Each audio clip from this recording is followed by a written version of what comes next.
सुंदरवन जंगल में टूनी नाम की एक बूढ़ी चिड़िया रहती थी, जो कि कई सालों से चक्की की दुकान चलाती थी।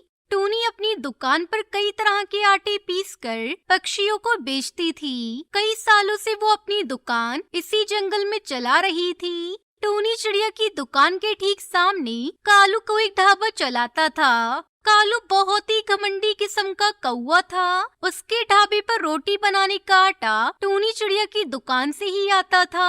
टूनी चिड़िया हर रोज गेहूं का आटा पीसकर कालू कौवे को देती थी, लेकिन जब भी पैसों की बात आती तो कालू कौवा टूनी चिड़िया को बहुत सताता था। एक दिन, अरे कालू सेठ, 1 महीने का हिसाब आपका बाकी है। मुझे मेरे पैसे दे दो ताकि मैं भी बाजार जाकर सामान ला पाऊँ।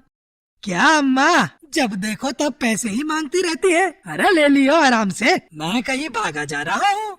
अरे कालू, तुम भी मेरी मजबूरी समझने की कोशिश करो। पिछले 1 महीने से लगातार मैं तुमको बिना पैसे लिए ही आटा दे रही हूँ। आखिर ऐसा कब तक चलेगा? मुझ गरीब चिड़िया को भी तो सामान खरीद कर लाना होता है, तभी तो आगे तुमको दे पाऊंगी। अब जल्दी से आप मुझे मेरे पैसे दे दो। उसके इतना कहते ही कालू को वो जोर से चिल्लाते हुए कहता है, बुढ़िया, इतनी देर से समझा रहा हूँ, समझ नहीं आ रहा क्या? लगता है अब तुझ में बहुत घमंड आ गया है। आज से मेरे ढाबे पर बनने के लिए तेरे यहाँ से आटा बिल्कुल भी नहीं आएगा। और हाँ, रही बात हिसाब की तो भूल जा, अब मैं तुझे 1 पैसा नहीं दूंगा। तभी एक चिड़िया वहाँ आई और उसने टूनी चिड़िया को सहारा देकर कहा, टूनी आंटी, आपने मुझे पहचाना नहीं? मैं टुनटुनी चिड़िया हूँ, पिंकी चिड़िया की बेटी। बचपन में जब हम बहुत गरीब पक्षी हुआ करते थे तो आप मुफ्त में हमें रोटी बनाने के लिए आटा दे जाया करती थी। आपका बहुत एहसान है हम पर। आंटी, आज मैं पढ़ लिख कर शहर के जंगल में मशीन बनाने का काम सीख गई हूँ और काफी सारे इनाम भी सरकार से मिले हैं। सचमुच तुम पिंकी चिड़िया की बेटी हो? मुबारक हो तुम्हें। इतने ऊंचे पद पर देखकर मुझे बहुत खुशी हुई बेटा। सदा खुश रहो और खूब तरक्की करो। और एहसान किस चीज का बेटी? पिंकी मेरी बहुत अच्छी दोस्त थी, फिर मैं उसके लिए इतना तो कर ही सकती थी ना। आंटी, आप मेरे साथ आइए, मैं आपको कुछ दिखाना चाहती हूँ। टुनटुनी चिड़िया टूनी को अपने साथ अपने घोंसले में ले गई। घोंसले के अंदर ही उसने अपनी लेबोरेटरी खोल रखी थी। उस लेबोरेटरी में एक बड़ी सी मशीन रखी हुई थी और वहाँ जाकर उसने साबुत गेहूं को उस मशीन में डाल दिया। कुछ ही देर में उसमें से तरह तरह की रोटी और कई वैरायटी के पराठे, जैसे तंदूरी रोटी, आलू पराठा, पनीर पराठा, ये सब निकलने लगे। अरे बाप रे, ये कौन जादू वादू है क्या? इतनी सारी रोटी, वो भी कई तरह की, बस 5 मिनट में? ये कैसे हो गवा? अरे आंटी, ये जादुई मशीन मैंने आपको ध्यान में रखकर बनाई है। आज जिस तरह से उस कालू ने आपके साथ व्यवहार किया वो मुझे बिल्कुल अच्छा नहीं लगा।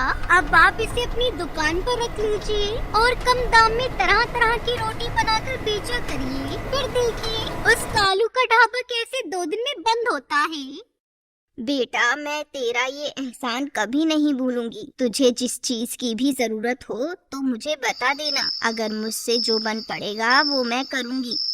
अच्छा, तो फिर ठीक है आंटी, क्या मैं आपकी दुकान पर काम कर लूं? अब मैंने मशीन भी बहुत बना ली है और मैं चाहती हूँ कि अब कुछ नया करूं।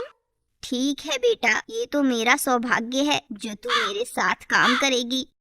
अगले दिन दोनों मिलकर जादुई मशीन को दुकान पर लाकर रख लेते हैं। साथ ही अपनी दुकान के बाहर एक बोर्ड लगा देते हैं जिस पर लिखा था कि सबसे सस्ती और अच्छी रोटी के बने आइटम यहाँ मिलते हैं। कुछ ही देर में पक्षियों की भीड़ उसकी दुकान पर आकर लग गई।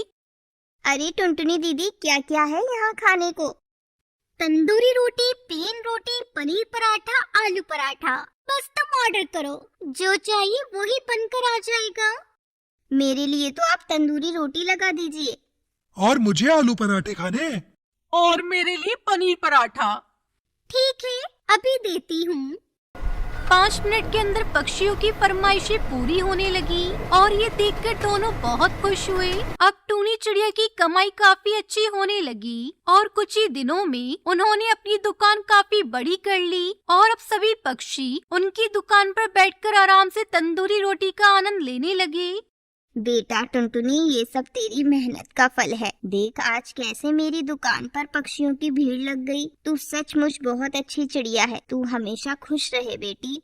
शुक्रिया आंटी, लेकिन ये सब मेरी वजह से नहीं हुआ। आपका आशीर्वाद मेरे साथ है ना, इसलिए ये सब हुआ है। इस तरह टूनी चिड़िया और टुनटुनी चिड़िया दिन प्रतिदिन तरक्की करते रहे और वही कालू सेठ का ढाबा अब पूरी तरह खाली पड़ा रहता। हालात ये हुए कि कुछ ही दिनों में सेठ को अपना ढाबा बंद करना पड़ गया। उस दिन के बाद से टूनी चिड़िया टुनटुनी चिड़िया के साथ खुशी खुशी रहने लगती है।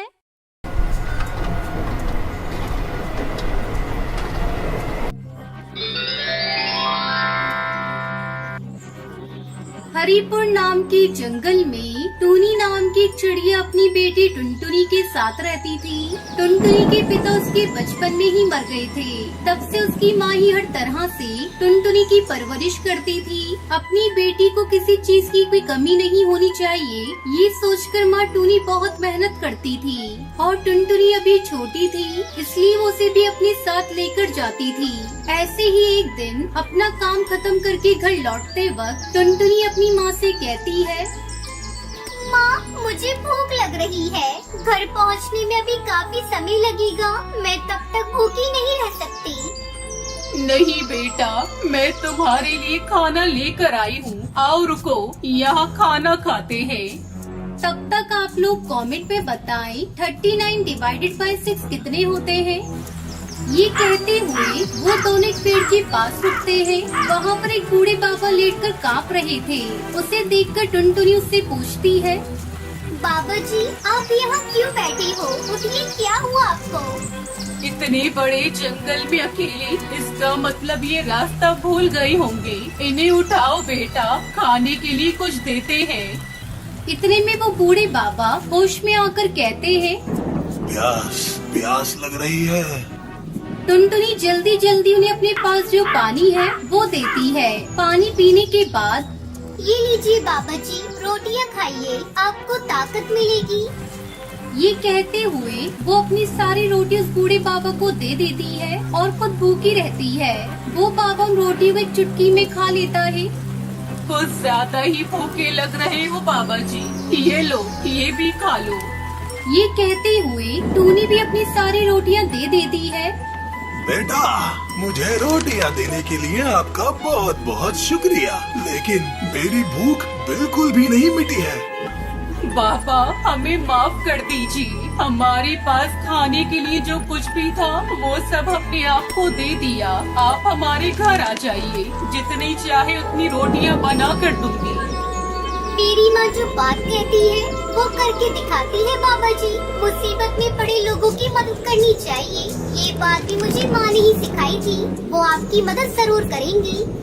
ये बात सुनते ही वो बूढ़ा बाबा एक बड़े से बिल्ली में बदल जाता है और टुनटुनी और टूनी उसे देखकर हैरान हो जाते हैं।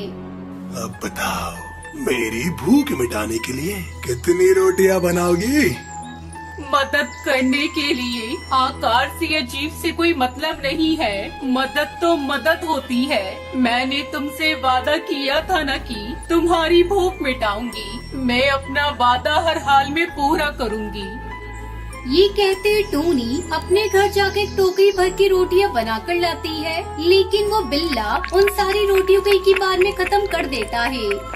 मेरी भूख अभी कम नहीं हुई है, और रोटियां लाओ। फिर से टूनी घर जाकर अगले दिन सुबह 2 टोकरियां भरकर रोटियां लेकर आती है। वो उन रोटियों को भी एक ही बार में खा लेता है। मेरी भूख अभी भी कम नहीं हुई है। अगले दिन 5 टोकरियां भर के रोटियां बनाते ही घर में सारा आटा खत्म हो जाता है। अब तो घर में भी आटा खत्म हो गया है माँ। अभी भी बिल्ला भैया की भूख नहीं मिटी तो हम क्या करेंगे? बेटा, अगर मुझे कुछ हो जाए या बिल्ला मुझे सजा दे तो तुम अपना ख्याल रखना। बेटा, वो बस तुम्हें कुछ न करे, यही काफी है। ये कहते हुए टूनी अपनी बेटी को पास बिठाकर रोने लगती है। इतने में वो बिल्ला उनके घर आता है। मैं तुम्हारे पास ही आ रही थी। ये लो 5 टोकरी रोटियां हैं। इन्हें खाने के बाद भी अगर तुम्हारी भूख नहीं मिटी तो और रोटियां बनाने के लिए मेरे पास आटा नहीं है।